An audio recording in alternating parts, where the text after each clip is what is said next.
So, has your service seen an increase in people seeking help in the 3 weeks since this big Hualien earthquake?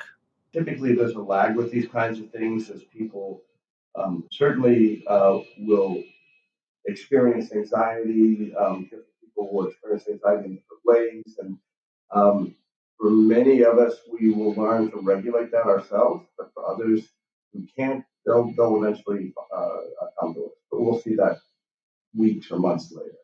And what is it important to do for people who have been through a traumatic event like a natural disaster to keep difficult emotions and painful memories from forming into PTSD?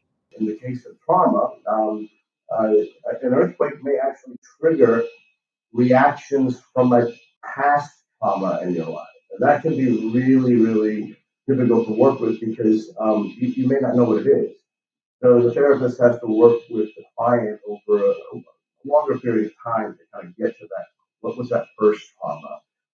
And once you can acknowledge it, give it a name, even give it an identity in some cases, then you realize that isn't me. That isn't a part of me. And you can then begin to work where you're in control of the part and not the part in control of you. How would you rate Taiwan overall in terms of the resources that are available to deal with things like trauma and PTSD? Like everything in Taiwan, it's getting better and better and better. Uh, they passed a mental health law in 2000, and they really started enforcing that mental health law in 2005. They have brought in lots of different outside resources, different groups there. So there's a group that brought in a field of therapy called somatic experiencing. And that has been hugely successful in Taiwan, and it's very powerful